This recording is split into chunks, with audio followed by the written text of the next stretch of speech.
My name is Michaela Darwin, and I'm 30 years old.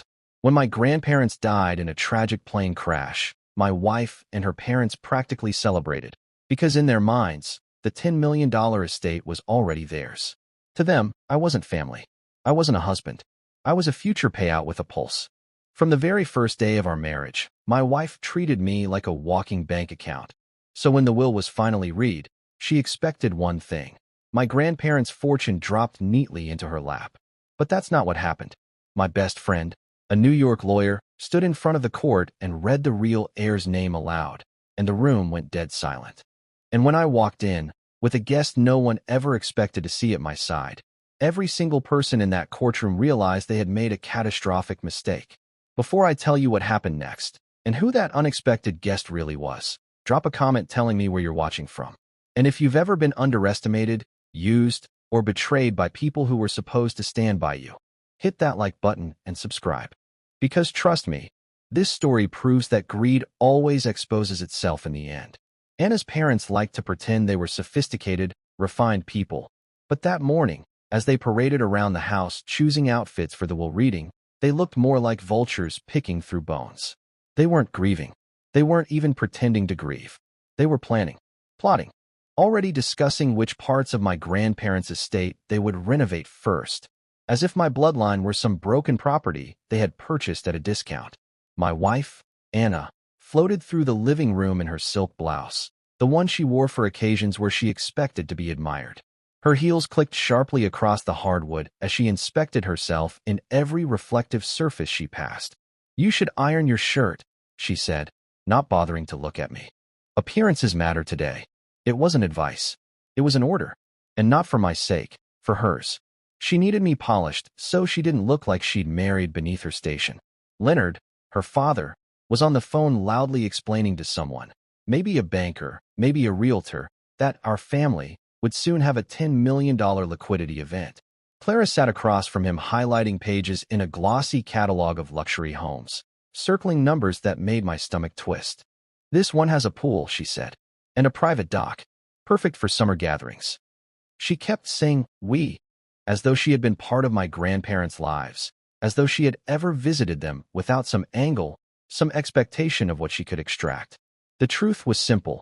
They never cared about my grandparents. They barely cared about me. They cared about what I could provide, what marrying me gave them access to, what they believed was owed to them. I stood there in the kitchen doorway, watching them all move in perfect greedy harmony, and I realized something that should have hurt, but didn't. None of these people had ever seen me as anything but a placeholder between them and a pile of money. And today, they thought that money was finally within reach. That belief made them careless. It made them sloppy. It made them blind. "We should leave soon," Anna said as she adjusted her earrings. "Courtrooms are depressing, and I don't want to be there longer than necessary." She said the word courtroom like she was describing a sewer. I took a slow sip of my coffee. My palms were sweating, but not from fear. From anticipation. "Actually," I said quietly, "I'm not riding with you." Anna paused. For the first time all morning, she looked at me directly. Not with concern. With irritation. "Why? I have someone to meet first." Her eyebrow lifted, but only for a second. She didn't press me. She didn't care enough to press me. "Fine," she said, already bored. "But don't be late. It would be humiliating." Funny. She didn't know the meaning of the word yet. While they fussed over their outfits and imaginary beachfront mansions, I slipped upstairs, grabbed my coat, and checked my phone. One new message. "He's here. Waiting outside. Ready when you are. D." My pulse kicked hard. Daniel had flown in overnight. The only person in the world my grandparents trusted as much as they trusted each other. My best friend since college. A sharp-minded New York attorney with more courtroom victories than years on his resume. And today, he wasn't here as my friend. He was here because of what he had discovered, because of what my grandparents had written, because of what the rest of the world was about to learn. I stepped out the front door without saying goodbye. They didn't notice. They were too busy celebrating a victory that didn't belong to them. And as I walked toward Daniel's rental car, parked at the curb with the engine idling, I felt something I hadn't felt in years, maybe ever. Power. Not the loud, arrogant kind Leonard loved to fake. Not the flashy, insecure kind Anna admired in men richer than her husband. This was quiet power. Controlled. Earned. the kind that settles low in your chest and tells you. They think they're walking into a celebration. They're walking into a reckoning. Daniel rolled down the window. "Ready?" he asked. "More than ready," I said. We drove away from the house, away from their assumptions, their entitlement, their greed, and toward the courthouse where everything would unfold. Toward the will reading that would change their lives forever. Toward the moment they would finally see me not as a wallet, not as a stepping stone, not as a fool, but as the man my grandparents raised me to be. And they would see who I walked in with. And they would understand why they should have never, ever underestimated me. The courthouse parking lot was already half full when Daniel and I pulled in, but I spotted Anna's family immediately, clustered together near the entrance like they were posing for a magazine spread titled, "People Who Think They've Already Won." Leonard stood with his hands tucked into the pockets of his overpriced coat, rocking on his heels with the smug rhythm of a man convinced the universe owed him interest. Clara whispered sharply into Anna's ear, straightening her daughter's collar like this was some important gala, not a legal proceeding. And Anna, she wasn't crying. She wasn't somber. She wasn't even pretending to feel loss. Her expression was the same one she wore when she walked into a boutique during a sale, calculating, cold, already choosing what she wanted to take home. As Daniel put the car in park, he shot me a sideways glance. "They still have no clue?" "Not one," I said, stepping out. The crisp air hit my face, sharp enough to steady whatever lingering doubts I had. But I didn't have many left. Not after what Daniel showed me last night. Not after I saw the documents. Not after I heard the recording I didn't know existed. Anna spotted me first. "Finally," she said, loud enough to make sure everyone heard her annoyance. "We thought you chicken out." Chicken out. The irony nearly made me laugh. Leonard placed a firm hand on my shoulder as I approached. He squeezed it the way a man squeezes the arm of an asset he believes he owns. "Today's a big day, son," he said, his voice full of rehearsed fatherly warmth. "Your grandparents trusted you, and in a way, they trusted all of us. And we'll honor that trust." "We." That word again. I didn't respond. Clara gave me a thin smile layered with condescension. "I know you're nervous. These things can be overwhelming for someone unaccustomed to handling large finances." Daniel stopped just behind me, hands in his pockets, observing them like you observe a group of people who have no idea they're standing on a trapdoor. "Oh, he'll be fine," Daniel said casually. "He's more prepared than you think." Leonard's eyes flicked over Daniel, sizing him up, deciding he didn't matter. Another mistake. We walked inside together, but not together. Anna looped her arm through mine, not because she wanted closeness, but because she wanted to project possession. It was the same way she held handbags she hoped people noticed. "Smile," she whispered through clenched teeth. "People are watching." "They will," I murmured, "but not for the reason you think." For a moment she faltered, just a flicker. She sensed something was off. But greed does something strange to people. It makes them blind to danger standing right in front of them. The hallway leading to the hearing room was lined with benches. A few distant relatives of mine. People who had met my wife's family exactly twice, yet somehow already resented her, sat whispering to each other. Anna squeezed my arm a little harder. She liked public attention, but not scrutiny. Daniel walked beside me in calm silence, checking his watch. 10 minutes, he said. He should be here any moment. Good. Leonard turned to us both. He? Who's coming? His tone wasn't hostile, yet, but it held the beginnings of suspicion. Someone important, Daniel said blandly. Leonard opened his mouth to press further, but the doors of the courtroom swung open and the attorney appointed to supervise the will stepped out. We're about to begin, the attorney said. Family members only. That's us, Clara said brightly, sweeping forward with the ownership of someone entering her own living room. We're immediate family. Daniel raised an eyebrow. Is that so? Clara blinked. Of course. My daughter is his wife. Yes, Daniel said. Your daughter is. You aren't. The tone was light, but the message sank in. Leonard scowled. He can come in, I said. He's with me. Daniel held up a legal letter. More accurately, I'm representing Mikhailu as his counsel. The court has already acknowledged it. The attorney nodded. He's cleared. Anna's parents didn't argue, but their faces turned a lovely pale shade of disbelief and irritation. We entered the courtroom. High ceilings, polished wood, that strange echo of both justice and formality. Anna guided me toward the front row, right where she wanted to be seen. As we sat, she leaned closer. Why is your friend even here? This is a family matter. You'll see, I said. And oh, she would. The attorney cleared his throat. We will begin by confirming all present parties and identifying all legal representatives. A side door opened. The sound of polished shoes on hardwood echoed through the room. Everyone turned. And there he was, the unexpected guest walking in. The man who should not, by any version of their greedy fantasies, have been here. Anna's hand dropped from my arm. Her mother gasped. Leonard's jaw clenched so hard a tendon in his neck twitched. Daniel straightened. I stood, and the courtroom went silent. Absolutely, beautifully silent, as my estranged older brother, presumed dead for the past 7 years, walked into the room alive, steady, and carrying something in his hand. A metal box. My grandparents' personal safe. Every person who thought they were inheriting $10 million suddenly understood. They didn't know the story at all, but they were about to. My brother Victor walked toward the front of the courtroom with the calm, measured pace of a man who already knew he held all the power in the room. 7 years. 7 years of no calls, no letters, no signs of life. 7 years of believing he'd vanished somewhere overseas, swallowed by whatever darkness he was fighting back then.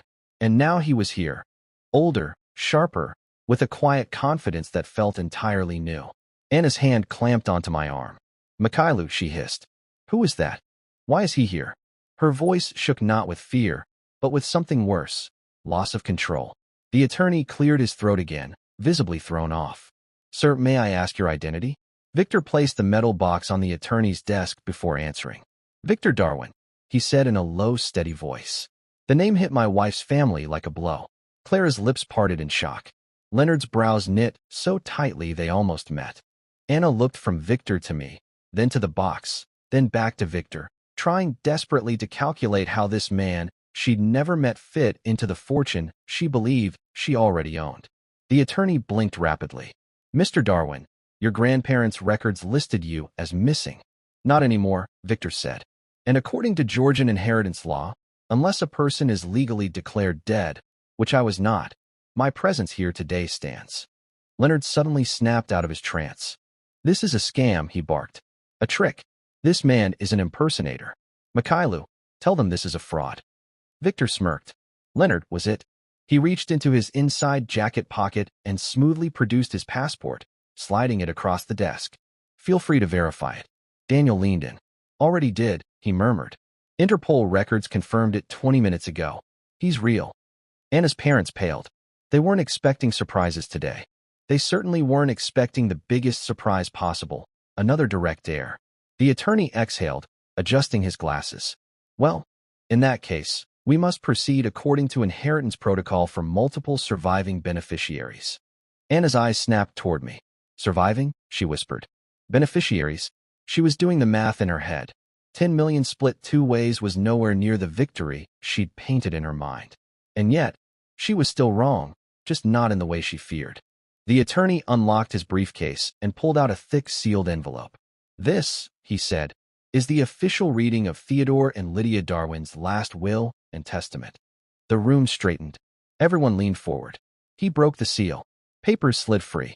His eyes scanned the opening lines in silent preparation. Then he began.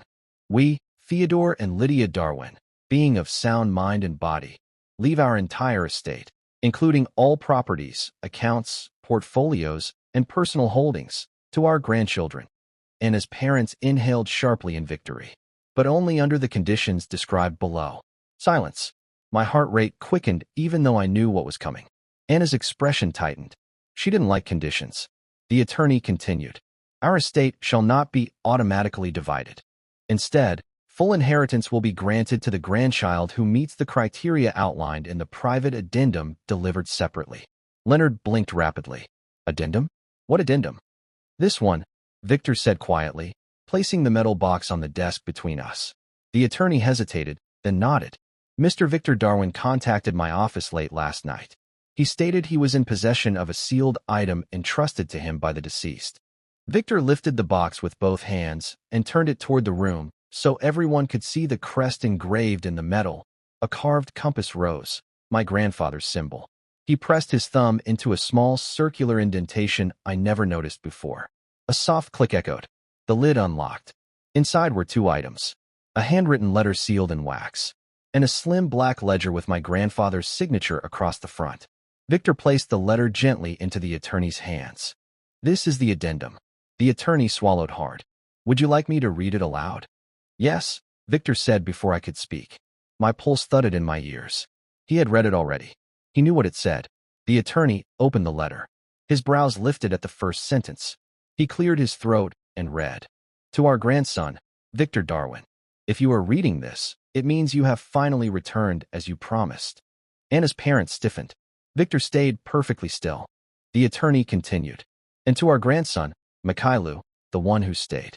The one who remained steady, loyal, and true." A weight pressed behind my ribs. For years I believed Victor was their favorite. I wasn't prepared to hear they saw me differently. The attorney kept reading. "For reasons only the two of you know, one of you left. One of you stayed. And because we love you equally, we will not choose your path for you." The courtroom was so silent that when someone in the back shifted, the fabric crinkled like thunder. "Instead, we leave it to the two of you together.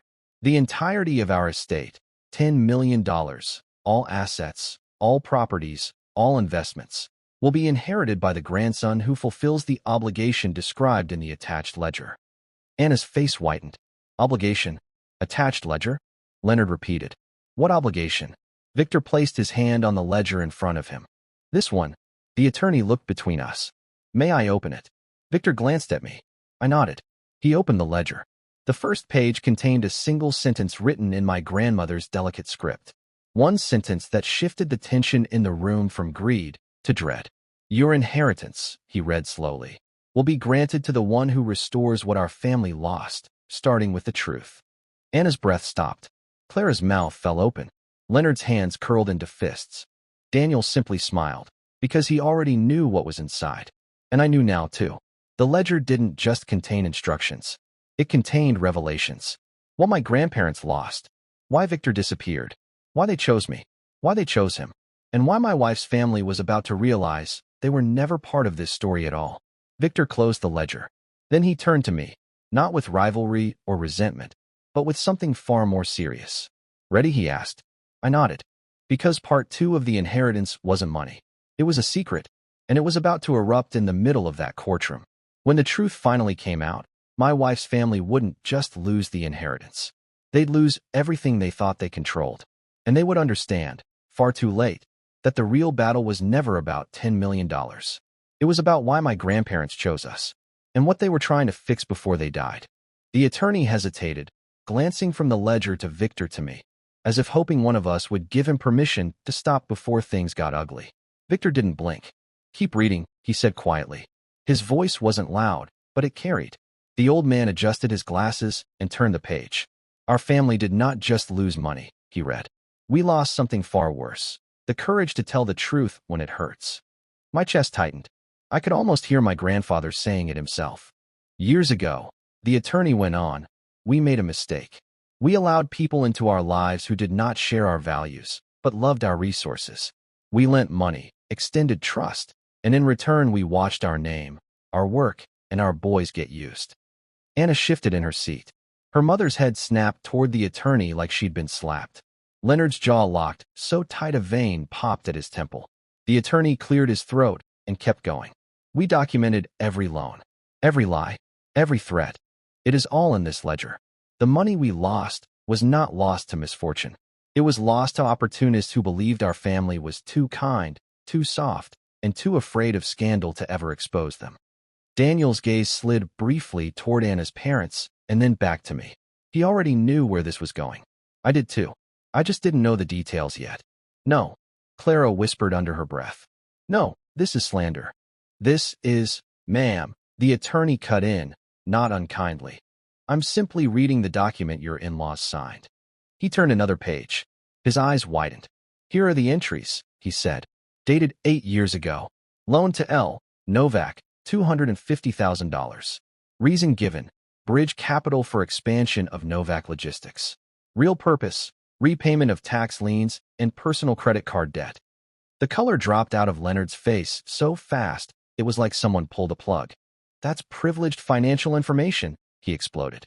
"They had no right to write that down." "They had every right," Victor said calmly. "It was their money. The attorney continued, voice steady, almost clinical. 6 months later. Additional loan to L. Novak, $400,000. Reason given, equity participation in new franchise deal. Real purpose, purchase of second home in Marbella and settlement of pending lawsuit with former employees. A murmur rolled through the courtroom benches behind us. Even without knowing all the details, you didn't need a law degree to recognize the pattern. Lies, greed, cover-ups. That's enough, Clara snapped, half rising from her seat. My husband explained all of that to them. They understood. They forgave. This is ancient history. Funny thing about history, Daniel said mildly. When you write it down correctly, it has a way of catching up. Leonard's composure cracked. You don't get to judge my business decisions.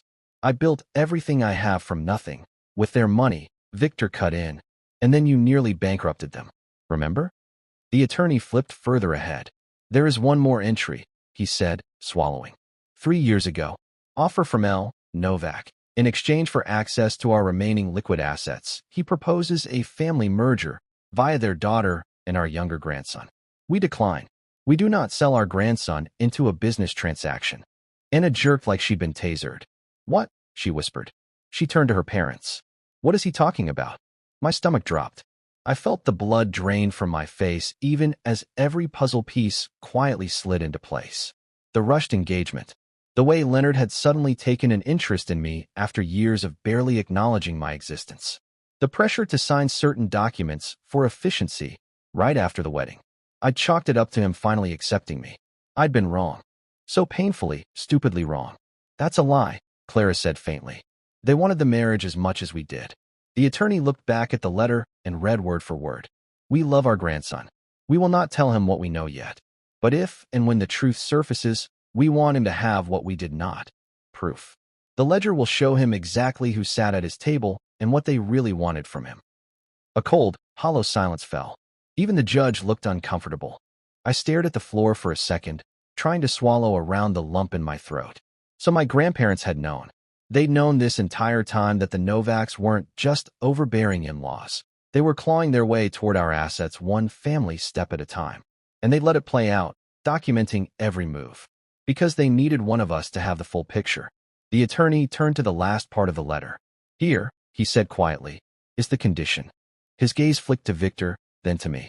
This is the obligation that decides the inheritance. The room leaned in as one. Even Anna seemed to forget to breathe. We leave our entire estate, he read. To the grandson who chooses truth over peace and integrity over appearances. The one who is willing to sever unhealthy ties to protect our name, our work, and his own future children from being used the way we were used. He paused to let that settle. Somehow the silence got even heavier. The chosen heir, he continued, must do 3 things. First, confront those who took from this family without honor and demand, on record, that they repay what they can and relinquish any claim to the rest. Second, refuse any marriage, business, or legal arrangement that binds our estate to theirs. Third, commit, in writing, to use part of the inheritance to restore what was taken from others as a result of their greed. When he finished, there was no dramatic music, no shouting. Just the soft click of him folding the letter closed. Victor looked at me, not challenging, but measuring. That's what they meant, he said quietly. Restore what was lost. Leonard was shaking his head over and over, as if repetition could rewind the last 10 minutes. This is insane, he muttered. This can't be legally binding. This is emotional manipulation. The estate should be divided equally between blood heirs. That's basic law. Daniel tilted his head. Actually, what's legally binding is pretty simple. A valid will signed by competent testators with clear conditions. And both Mr. and Mrs. Darwin were very clear. Anna finally snapped. You're really going to let them do this? She demanded, whipping toward me. You're seriously going to let some dead people's bitterness decide our entire future? Mikhailu, this is our life. Our house. Our plans. We talked about what we'd do with this money. You talked, I said quietly. My own voice surprised me. It was calm. Too calm. I mostly listened. She flinched. So what? Now you're going to throw everything away to protect their ego? You think choosing truth means humiliating my parents in public? You think that's what your grandparents wanted? They wanted you alone? They wanted you broke? She was doing what she always did when cornered, twisting the frame, making herself the victim, making me the villain for not playing along. A month ago, it would have worked. A week ago, I would have folded. Today, I had my grandparents' words in black and white. I had Victor here. I had the ledger. And I had the sudden, sickening realization that my marriage had started as a negotiation I was never told about. The judge cleared his throat. "Counsel," he said to Daniel, "what does this mean in practice? Can the estate be distributed today?" Daniel stood. "Not yet, Your Honor. Per the addendum, both grandsons are eligible, but only one becomes the sole heir when he fulfills the conditions." Leonard scoffed. "You can't measure truth and integrity. This is ridiculous." "Actually," Daniel replied, "there's a very practical first step we can take. Condition 1, confrontation and relinquishment. The court is already assembled. The interested parties are here. It's the perfect place to start." Every Novak in the room tensed like someone had pulled a wire. Daniel turned to me. "Mikhailu," he said in that steady way he used when we studied for exams together, "you don't have to decide everything today, but you do have to decide something. Are you willing to accept your grandparents' conditions and begin fulfilling them here, on the record?" All eyes swung to me. My wife's, wide with panic and entitlement. Her father's, burning with fury. Her mother's, shiny with fake tears already forming. My brother's, steady, waiting. For once in my life, I didn't look at any of them for permission. I looked at the ledger, at the ink strokes that spelled out my grandparents' disappointment, their hurt, their stubborn hope. Then I nodded. "Yes," I said. My voice sounded stronger than I felt. "I accept." Anna grabbed my sleeve. "Mikhailu, don't you dare." I gently pulled my arm free. "On one condition," I added, looking straight at the judge. "If we're going to start with truth, we start with all of it. I want the full ledger entered into the record. Every loan, every lie, every note my grandparents wrote. And I want the Novaks under oath when we discuss it." That was the moment the last illusion died in that courtroom. The Novaks didn't see a timid, pliable son-in-law anymore. They saw exactly what my grandparents had hoped I'd become. The grandson who finally stopped being quiet. The one who chose to roar. Victor didn't open the ledger right away. He let it sit there on the attorney's desk like a live grenade while the silence in the room stretched so tight it hummed. Finally, he flipped to the first page, not to the front, but to a ribbon-marked section near the middle, like he already knew exactly where to go. "Our family," he read, his finger following our grandmother's looping handwriting, "did not lose money. We lost our name." He paused, letting that hang in the air. "We lost trust, standing, and honor because we trusted the wrong people." Leonard shifted in his seat. Clara suddenly seemed very interested in straightening a non-existent wrinkle in her skirt. The attorney glanced between them and the ledger, putting pieces together without saying a word. Victor kept reading. "We trusted a man who called himself a partner. We opened our books, our accounts, and our home to him. He brought us deals that looked like opportunities. They were traps. I knew exactly who they meant before Victor even turned the ledger so the courtroom could see the printed names pasted neatly beneath the handwriting. There, in black and white, were photocopies of contracts, emails, and transfer receipts. And stamped over several of them, in my grandfather's bold block letters, was one name, Leonard Hale. The room erupted. Clara gasped out loud. "Leonard!" Anna's head whipped toward her father. "Dad, what is that?" He shot to his feet, so fast his chair screeched on the floor. "This is nonsense," he snapped, his voice high and thin. "Old papers. Taken out of context." Theodore was confused in his final years. He didn't understand how modern investments work. "Really?" Victor asked calmly. "Because this looks pretty modern to me." He tapped one of the attached email printouts with a knuckle. "Here's you, Leonard, writing. Don't worry. We'll move the loss into your charity account. No one will ever trace it back." The blood drained from Clara's face. The attorney's jaw clenched. Daniel leaned forward slightly, eyes glinting. And it looked like someone had kicked her chair out from under her. "Charity account?" she whispered.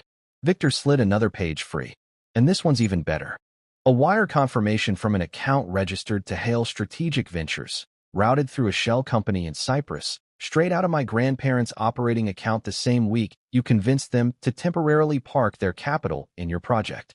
He handed that page to the attorney, who studied it with rapidly widening eyes. "These are real," he murmured. This is serious." Clara clutched Leonard's arm. "Tell them it's not what it looks like," she hissed under her breath. Except she didn't whisper quietly enough. Everyone heard it. Victor's voice stayed low and even. 2 years ago, when my grandparents' biggest contract collapsed and everyone in this city whispered that Theodore Darwin had finally lost his touch, every banker, every client, every investor turned their backs. They thought he'd made one bad call. They didn't know that his partner had been quietly bleeding him dry for years behind the scenes. Leonard pounded his fist on the table. That's a lie. They signed everything. They were adults. They took risks. They lost. That's business. Business. Daniel finally spoke up, his tone almost bored. Interesting word for what the authorities usually call securities fraud, misappropriation of funds, and charity mismanagement. He tilted his head. Because some of these transfers came directly out of the Darwin Foundation for Young Engineers, didn't they? I watched the realization hit Anna like a slow-moving truck. Her gaze bounced between the stack of documents, the familiar letterhead, the amounts, and finally her father's face. That's where the money went, she whispered. The foundation? You told us it was the market. You said the downturn killed them. You said they were stubborn and old-fashioned, that they wouldn't listen to you. Anna, sit down, Leonard barked. She didn't. For the first time since I'd known her, she didn't immediately obey the command in his voice. She just stared at him. The attorney cleared his throat and read from another paragraph of the letter. To our grandson who stayed. We know this truth has cost you more than you ever said out loud. We saw how you tried to warn us about the man your wife called Dad. I swallowed hard. That night came back in a flash, the argument in my grandparents' kitchen years ago. Me quietly trying to tell them I didn't trust Leonard, that his numbers never lined up, that the charity accounting felt wrong. My grandmother had squeezed my hand and told me she would take care of it. My grandfather had told me sometimes old men had to lose on their own terms. Later, when they lost everything, Anna's family had turned that story into a weapon. Theodore's senility, Lydia's sentimental foolishness, and me, the naive grandson who didn't understand finance and couldn't handle risk. Victor kept going. To our grandson who left, you saw something too. You saw the rot, and you ran toward it instead of away. You told us you couldn't stand here and watch the slow death of our name. You want to find proof. He closed the ledger so the sound snapped through the courtroom. That's where I've been, he said simply. Tracing everything. Every transfer, every shell company, every fake invoice. They gave me access to their drives, their archives, their safes. And I found this. He tapped the metal box. I brought it back because they didn't just want their money protected. They wanted their name cleared. And that's the price of this inheritance. Anna stared at me now, eyes wild. You knew? She rasped. You knew my father? I knew something was wrong, I said quietly. I didn't know how deep it went. Every time I tried to tell you, you shut me down. You told me your dad knew what he was doing, that my grandparents should be grateful for his guidance. So I stopped talking. Her jaw trembled. You never told me your brother was alive. You never asked, I replied. And that was the ugly truth.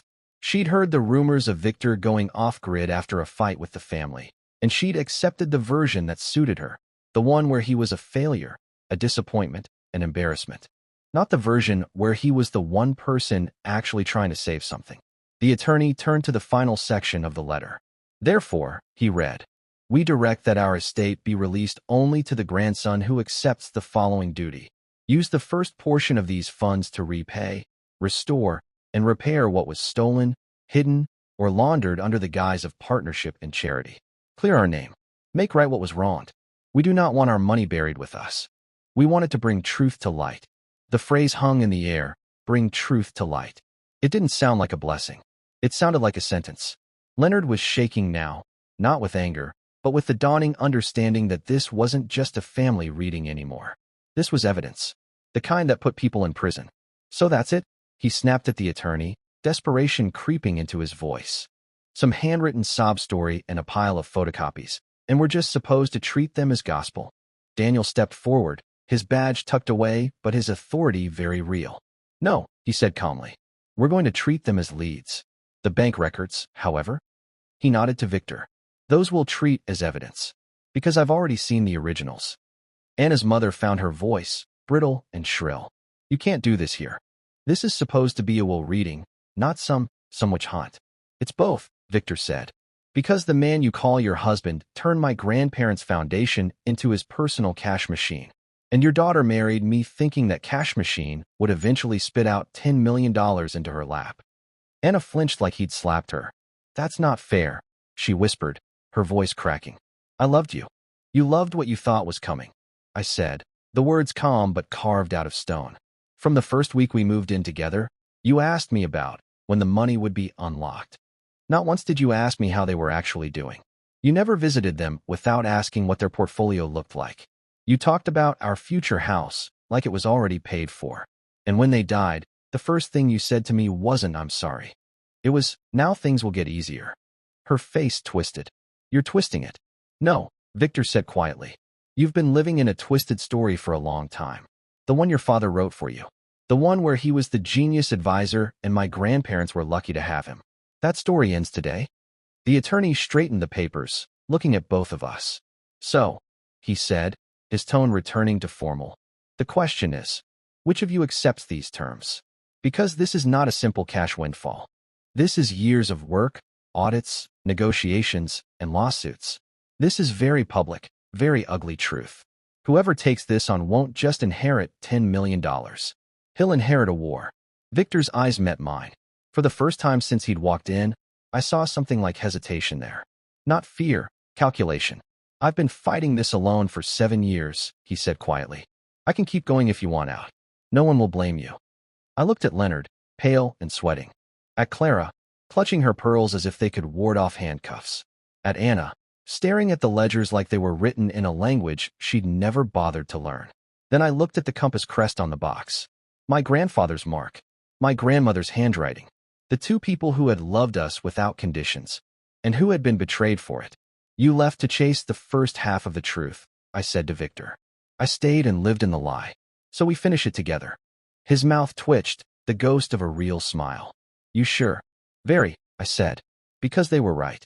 We both saw it. We both felt it. And we both owe them. I turned to the attorney. We accept the terms. Together. As joint heirs and joint executors of their legacy. The attorney nodded slowly, genuinely moved. Then by law, the Darwin estate passes to you both under the conditions stated. Leonard lurched forward. You can't just, you're going to ruin us. Do you understand that? No, I said calmly. You ruined yourselves. Daniel stepped fully into view, finally letting his badge flash as he reached into his jacket. And Mr. Hale, he said, voice suddenly crisp and official. This is the part where I kindly suggest you stop talking. Because the inheritance had just become evidence.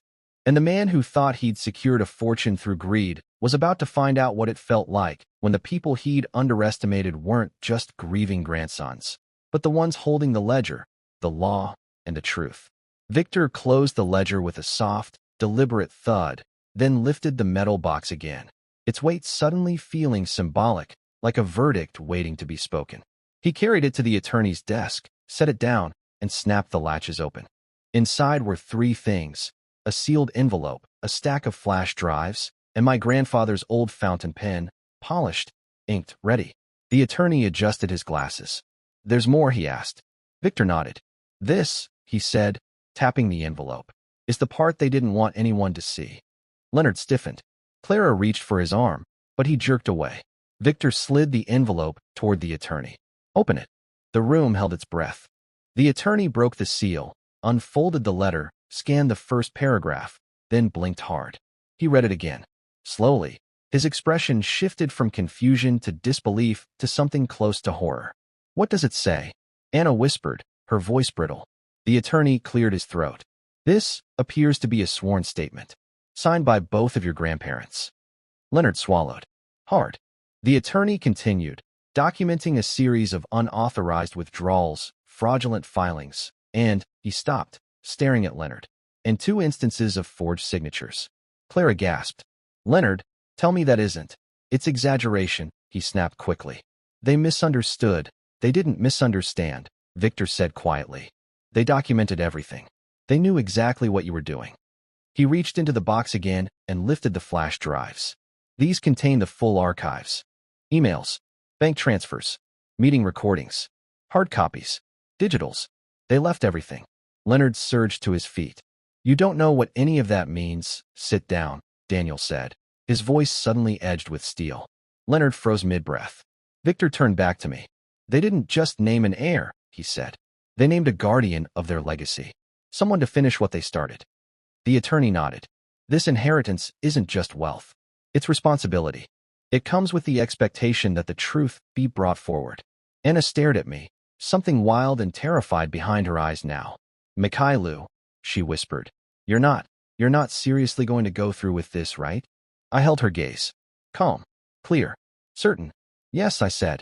Because someone has to. Victor closed the metal box again, sealing the evidence, sealing their fate. And in that moment, the room, our marriage, her family's illusions, every lie built over years, cracked straight down the middle. Victor didn't rush to fill the silence, and neither did I. Let them sit in it. Let them taste what it feels like when the power they thought was theirs in advance suddenly isn't. The attorney folded the letter again, more carefully this time, like it was something radioactive, and set it on the table between us. There are additional stipulations here, he said slowly. Your grandparents anticipated irregularities. Irregularities? Clara snapped, finding a thin thread of courage now that the focus wasn't directly on her. Howard, we've known you for years. You can't just sit there and, Mrs. Darwin. The attorney cut in, his tone still professional but edged now. Right now, I'm not your family friend.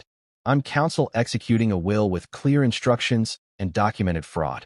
I will ask you to let me finish. She shut her mouth so fast her teeth clicked.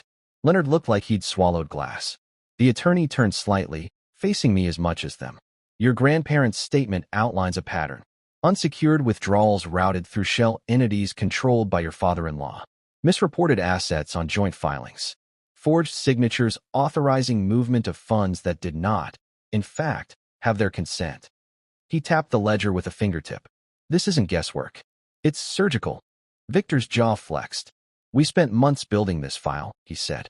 Your grandparents hired independent auditors behind the scenes. They cross-checked everything. This is the clean version, he added, nodding at the ledger. The drives hold the ugly details. Leonard finally snapped. This is insane, he barked, color rushing back into his face all at once. You're going to tank the family name because a couple of old people got paranoid in their last year? You think a jury's going to believe a dead man's ledger over decades of my reputation? Victor tilted his head with that slight, dangerous smile he got right before cross-examining someone. You're a financial advisor, right, Leonard? I'm a portfolio strategist, he spat. Sure, Victor said. So you know how subpoena-friendly emails and bank records are. You know that when we match the entries in this paranoid ledger to actual timestamps and transfers from Sunrust, Briarstone, and your little BVI shell, he tapped one of the flash drives. It stops being reputation and starts being exhibits A through Z. Leonard's mouth opened, then closed, then opened again. Nothing came out. There it was, the moment where a man realizes the story he's been telling about himself can't survive contact with the evidence. Stop talking to my father like he's a criminal. Anna snapped suddenly, her voice breaking. You're making this sound like some planned conspiracy. He helped your grandparents for years. They trusted him. We all did. You think they would have left anything for you without him? I met her eyes. There was panic there, sure, but something else, too. Offense. As if the real crime wasn't what her father had done, but that I dared to put words to it. You're right, I said quietly. They did trust him. At first. Then they started seeing the gaps. The missing funds. The things that didn't line up. So they did exactly what they taught me to do when something doesn't add up. I nodded at the box. They checked the numbers. And what? Leonard sneered. They just decided I was the villain in their little morality play? You think this changes the law? You think it changes the will? It does, the attorney said. And this time his voice wasn't just edged, it was firm. There's a clause in here I have never seen before in 35 years of practice. He slid the letter closer and read, his tone flattening into pure formality. In the event that evidence of fraud, misappropriation, or forgery by any party with access to our accounts is discovered, we request that our heir, Michaela Darwin, be given full legal discretion to decide whether such evidence is turned over to the appropriate authorities or used solely as leverage for restitution. Victor's eyes flicked to mine. Translation, he said. They left you the sword and decided you get to choose whether you swing it or just show it to people. Leonard laughed once, a sharp, broken sound. So that's it. That's your big plan? He scoffed. Blackmail? You're going to squeeze us for a bigger cut and pretend that's justice? No, I said, and it surprised me how calm I sounded. I'm going to do something none of you have done in a long time. I'm going to follow the terms as written. I leaned forward, resting my forearms on my knees. You want to talk about cuts? You spent years cutting pieces out of their accounts without their knowledge. You built vacations, cars, your brand new kitchen on money you thought they'd never miss. You gambled with their name. You gambled with mine. I nodded toward the attorney. This isn't about a bigger piece. It's about who actually gets to sit at the table. Clara threw up her hands. Good. Take it all then, she snapped. Take your precious 10 million, MYKH, if that's what you want. But don't you dare drag our family through court. Don't you dare destroy Leonard's career over some accounting mistakes your grandparents misunderstood. Victor's head turned slowly toward her. You don't get it, he said softly. This isn't something a PR firm can spin. This isn't one sloppy transaction you can call a mistake. This is years of systematic siphoning and falsified authorizations. If we file this, it doesn't just hurt his career. It ends it. He looked at me again, and his voice gentled. Which is why they gave the decision to you. The weight of that landed heavier than the box. It had sounded abstract when I read the letter last night. You decide. Like some empowering line from a movie. Sitting in front of them now, seeing my wife's clenched jaw, her mother's brittle anger, her father's mask cracking at the edges, it felt less like power and more like a trigger I'd been asked to pull. Anna's shoulders squared. So what do you want? She asked. Just say it. You want us to grovel? Fine. You want my dad to sign something? Fine. You want me to apologize? Fine. Just say the number and stop circling us like a vulture. I stared at her. You still think this is about money? What else is it about? She shot back. You've been furious for months because we asked about the estate. You hated that Dad had a plan. You resented that my parents were involved at all. She jabbed a finger toward Victor. So you brought your attorney friend here to play hero and humiliate everyone. Congratulations. You did it. Are you happy now? For a moment, I actually had to swallow down a laugh. Not because it was funny, but because it was so perfectly, painfully on brand. Even now, faced with a box full of proof, she couldn't imagine a world where she wasn't the one being wronged. You want to know what I want? I said, fine. I want 3 things. Victor shifted just enough that I knew he was listening closely. The attorney set his pen down, ready. Leonard tried to look bored and failed. 1. I said, you stopped talking like this money was ever yours. The estate isn't a family group project you were supervising. It was theirs. They chose what to do with it. They chose who to trust with the cleanup after you were done helping yourselves. Leonard's jaw clenched, but he stayed silent. 2. I went on. You acknowledge in writing and on record that you misused their accounts. We'll draft it properly. You'll sign it. You will not spin it later as misunderstandings or clerical errors. If anyone asks, you will say what it was. Clara made a strangled noise. You're trying to make him confess to a crime. No, Victor said. If I wanted that, I'd be recording this. He tapped his temple. This is a condition for staying out of court, not for going into it. And 3, Anna asked. Her voice had gone flatter, colder. She already knew she wasn't going to like it. I turned to look at her fully. For a second, I saw us on our wedding day. Her in that lace dress, me in a suit that didn't quite fit, my grandparents sitting in the front row, smiling like the future was something solid and guaranteed. That version of us was gone. 3, I said quietly, we're done. Her face didn't change right away. It was like the words had to travel through a wall before they hit. Done what? She asked, even though we both knew. Our marriage, I said. I'll have Victor's firm send over the divorce papers this week. You won't contest the will. You won't make up stories about being manipulated or threatened. You will walk away from this estate, and from me with whatever you already have, and nothing else. The room tilted slightly. Clara gasped. You can't be serious. Leonard barked a bitter laugh. You're throwing away your own marriage because you're mad about bookkeeping? No, I said. I'm ending a marriage that was built on the assumption that I'd never see any of this. That I'd stay quiet, sign what you put in front of me, and apologize for questioning you when things didn't add up. I looked back at Anna. You didn't want a partner. You wanted access. And I'm closing that door. For the first time all afternoon, something in her eyes cracked.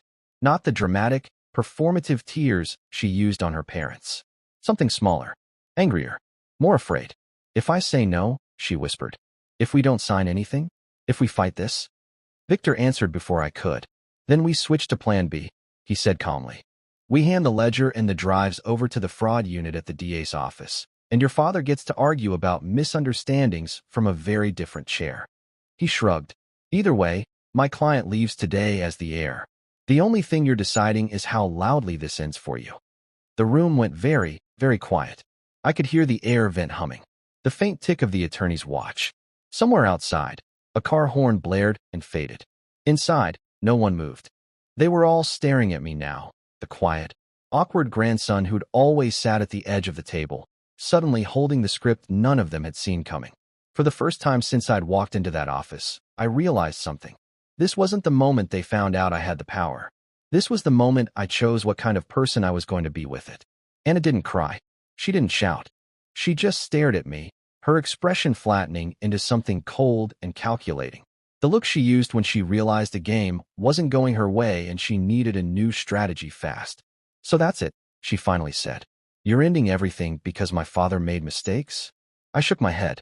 "I'm ending everything because you never saw me. Not once." She opened her mouth to argue, but Victor stepped forward, sliding a final document across the table. "This is the separation agreement. Sign it, and the matter stays private. Refuse, and we take this entire box to the district attorney before sundown." Leonard lunged for the paper, skimmed it, and his face twisted. "You're leaving us with nothing. This is extortion." "This is mercy," Victor said.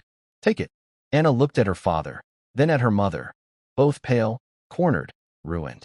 Then she looked at me. "You'd really let them go down for this?" she whispered. "You'd let my family fall apart?" "Your family fell apart years ago," I said quietly. "You just didn't notice until now." Her hand trembled as she reached for the pen. She hesitated. One final beat where she hoped I'd stop her, soften, give her another chance. I didn't. She signed. One stroke, then another, then a final sharp flick of her wrist. Done. Victor gathered the papers calmly, sealing them into an envelope. Leonard slumped back in his chair like someone had cut his strings. Clara pressed both hands to her face, muttering something that sounded like prayer or disbelief. Anna stood slowly, adjusting her coat with a strange, robotic dignity. "I hope the money keeps you warm," she said, "because no one else will."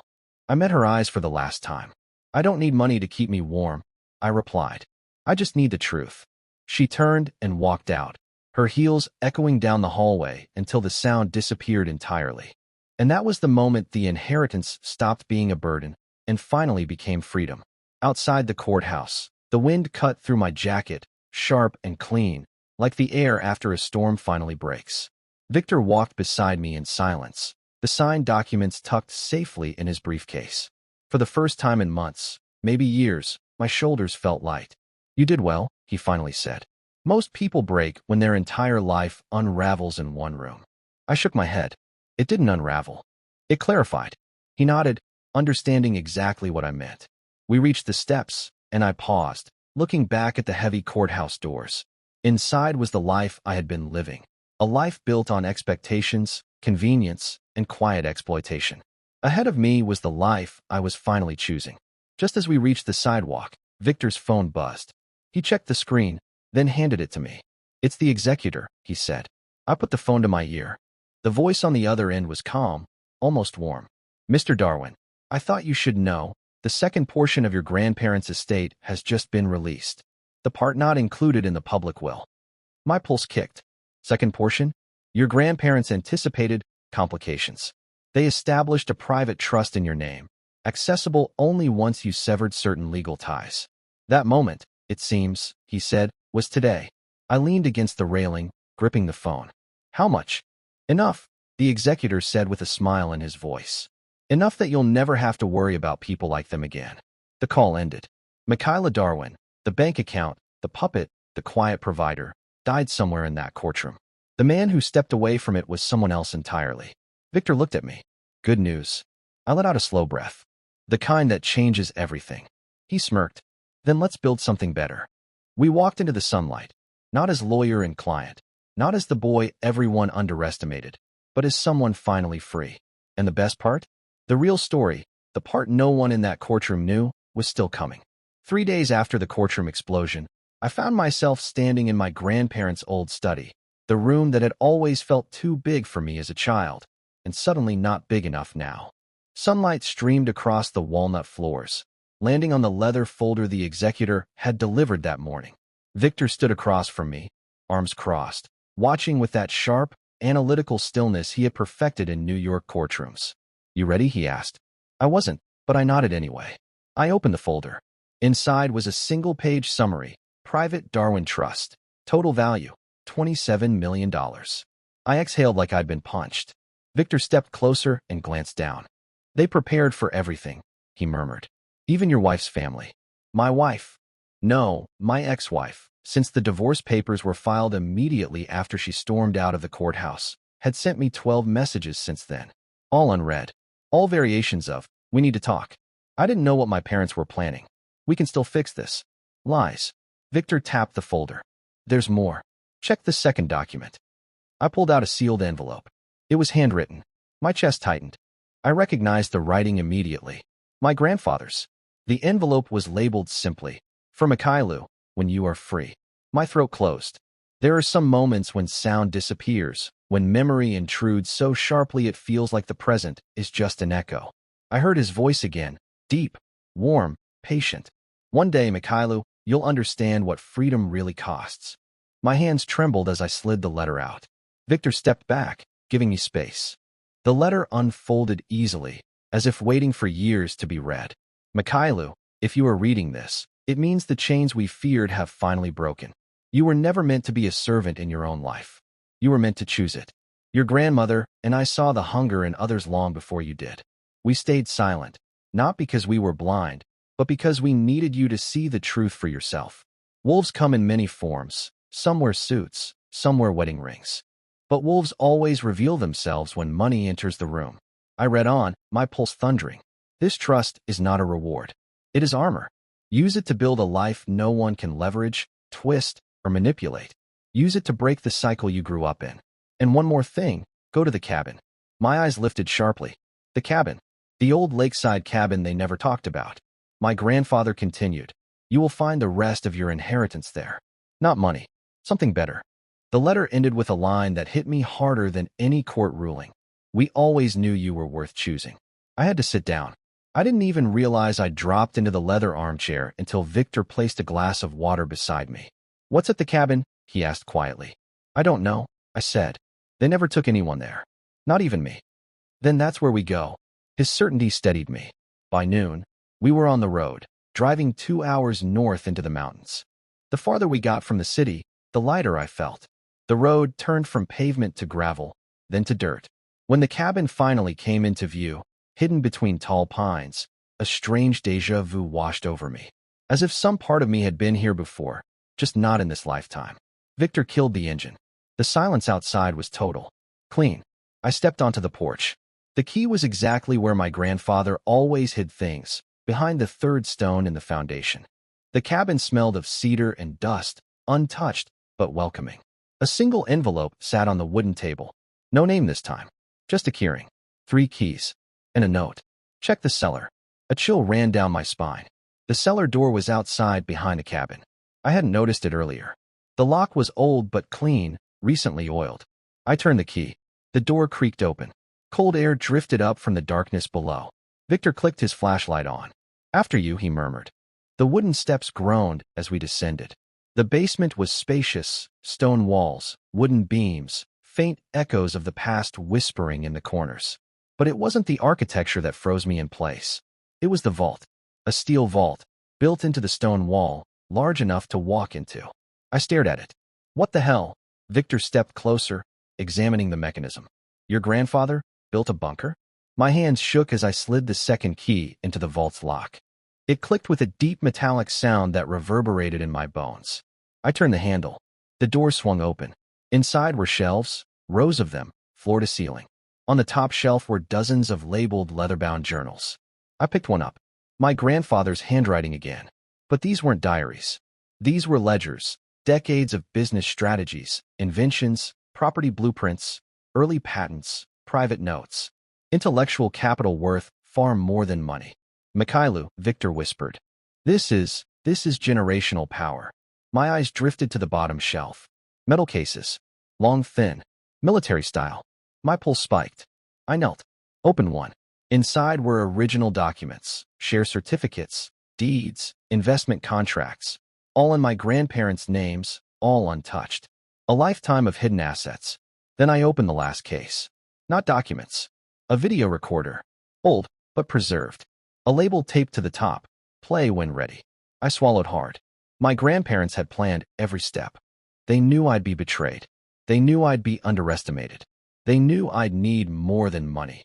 I'd need truth, leverage, and something that could change everything. Victor helped me carry the cases upstairs. The late afternoon light filled the cabin as we set everything on the table. Whatever is on that tape, he said, is the final piece. I held the recorder. For a moment, I just stared at it. Ready? He asked. I pressed play. The screen lit up. My grandparents appeared, alive, smiling, sitting in this very cabin. My grandfather leaned forward. If you're watching this, Mikhailo, the time has come. My grandmother took his hand. And you're finally ready for the truth. The video flickered. And then my grandfather said the one sentence that made my blood run cold. This wasn't an accident. Everything inside me stilled. My hands tightened around the recorder. My grandmother nodded slowly, eyes filled with quiet sorrow. We need to tell you what really happened to us. The video crackled for a second, then sharpened. My grandfather leaned closer to the camera, his eyes tired but still razor sharp. If you're watching this, Mikhailo, it means something went very wrong, or exactly as we feared. My grandmother sat beside him, hands folded over his. She looked straight into the lens in that way she always used to look at me when I lied as a kid, like she saw through layers. First, she said softly, you need to know this. We love you. We did not leave you alone. We left you prepared. My grandfather nodded. What I'm about to say, you can't treat as emotion. You must treat it as information. We can't prove anything beyond a reasonable doubt. But there are patterns, and patterns don't lie. He exhaled. The flight we died on, it was not our usual route. It was not our usual charter company. We did not choose it. My stomach dropped. I could feel Victor's eyes on me, but I couldn't look away from the screen. Your wife's father, my grandfather continued, came to me 6 months before this recording. He pitched an investment, his expansion play into private aviation. I declined. The numbers smelled wrong. The structure was wrong. The risk was all on us, the reward all on him. My grandmother squeezed his hand. After he left that day, she said, he didn't come back as a suitor to the family. He came back as a salesman. To you. To your parents. To your wife. He didn't want you, sweetheart. He wanted what you would one day inherit. My grandfather's jaw tightened. When I refused his deal, the pressure escalated. Little things at first. Favors, introductions, more dinners. Then it got nastier. Rumors about our health, about my ability to manage the estate. He hinted that maybe someone younger should be in charge. He gave a small, humorless laugh. I've been in business long enough to know when someone is trying to corner me. He picked up a paper from the table and brought it close to the camera. Even through the grainy image, I could see the logo, the same charter company name I'd seen in the crash reports. 2 weeks after I said no for the last time, he said quietly, your wife's father insisted we at least use his preferred charter partner for our next trip. Said he had credits. Said it would be a favor to him. I said no again. But the booking changed anyway. My grandmother swallowed. The day we left, she said, I overheard a phone call. Your wife's father, talking to someone from that company. I only caught one sentence before he closed the door. She looked down, then back up. Her voice shook. He said, after this weekend, it won't matter what they want. The structure will be different. The room felt suddenly too small. My skin prickled. My grandfather held my gaze through the screen. We don't have proof of sabotage, Mikhailo. We can't say someone tampered with a plane, or that the crash was anything but mechanical failure. But I believe in patterns. I believe in motive. And I believe in protecting you. He gestured toward the camera, toward the basement I'd just come from. What you found downstairs, those journals, those contracts, that footage, they are leverage. Not to get revenge for us. We're old. We lived. We made our choices. They are for you. So that if that man, or anyone aligned with him, ever tries to turn your grief into his asset sheet, you do not walk into that fight empty-handed.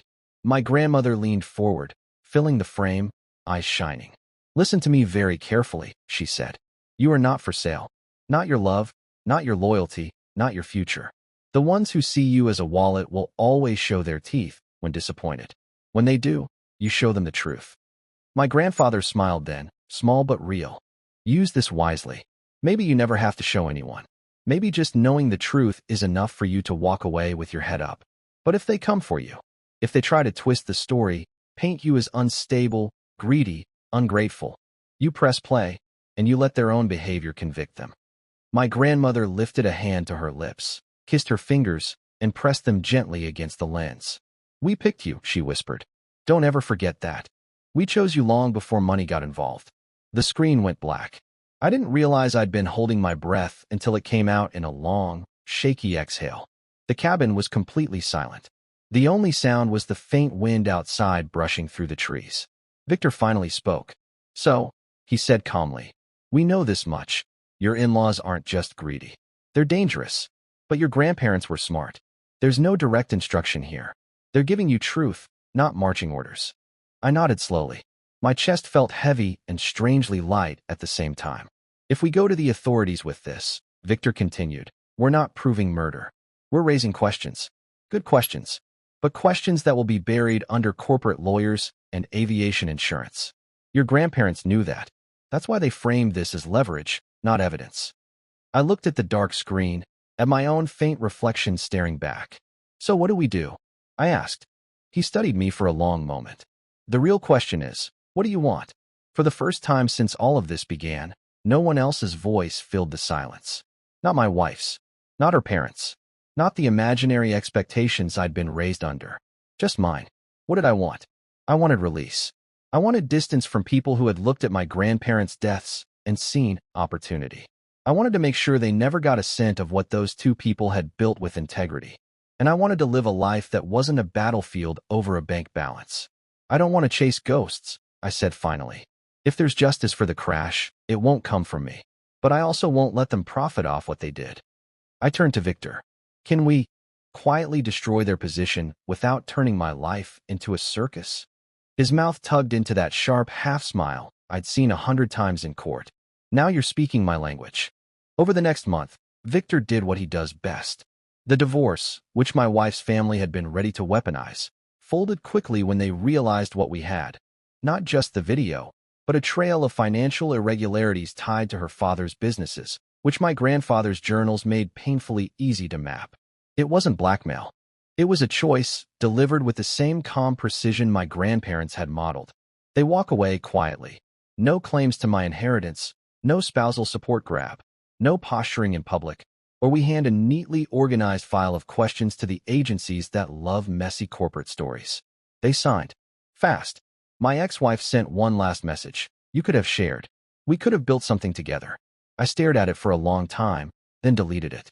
You can't build anything with someone who only shows up when the numbers get big. Her parents tried one more angle, hinting at defamation and false accusations through lawyers. Victor responded with a single sentence and a time-stamped digital copy of the cabin recording held in escrow with a third-party firm. We never heard from them again. Months passed. I moved into my grandparents' house, not as a haunted heir, but as someone slowly learning to live there. I left their study exactly as it was, except for one new addition. A framed still from that cabin video, my grandparents smiling into the camera, frozen in time at the moment they told me, "We picked you."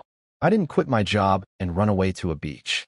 Instead, I did something my wife's family could never have predicted. I went back to the parts of my life that didn't have a price tag attached. I picked up my old guitar. I reconnected with friends I hadn't seen in years. I started a small foundation in my grandparents' names, not a grand, flashy charity, just something simple. Scholarships for kids from nothing with ideas bigger than their bank accounts. Kids like I'd been. Kids who would otherwise get swallowed by people who talk about opportunity but mean ownership. On the 1-year anniversary of the will reading, I went back to the cabin alone. No lawyers, no drama, no ledgers. Just me, the trees, and the ghosts that didn't feel so heavy anymore. I sat at the same table where they had recorded that final message. I poured 2 fingers of my grandfather's favorite whiskey and set one glass across from me. "You were right," I said quietly into the stillness. Greed really does expose itself in the end. I thought about my ex-wife's face in the courtroom when Victor read my name. I thought about her parents' fury when they realized the fortune they'd already spent in their heads was never going to be theirs. I thought about how small they seemed now from this distance. "You were also right about something else," I added. "Freedom has a cost. It cost me my marriage, my in-laws, the illusion that they ever saw me as anything but a wallet. but I finally understand why you wanted me to pay it. The wind pushed softly against the cabin walls, the kind of sound that almost feels like an answer. So here's what I took from all this, and what I want you, listening to my story right now, to hear. Money doesn't create greed. It just shines a floodlight on the greed that was already there. People who see you as an asset will always reveal themselves the moment you stop benefiting them. When they do, believe them the first time. My grandparents didn't save me by giving me millions. They saved me by leaving me the truth and trusting me to do something better with it than the people who thought they already owned me. If you've ever been treated like a walking paycheck, an opportunity, a tool, remember this. You are allowed to walk away. You are allowed to protect what's yours, your peace, your future, your name. Even if it means standing alone on a different kind of porch with different kinds of people at your side. I raised my glass toward the empty chair across from me and smiled.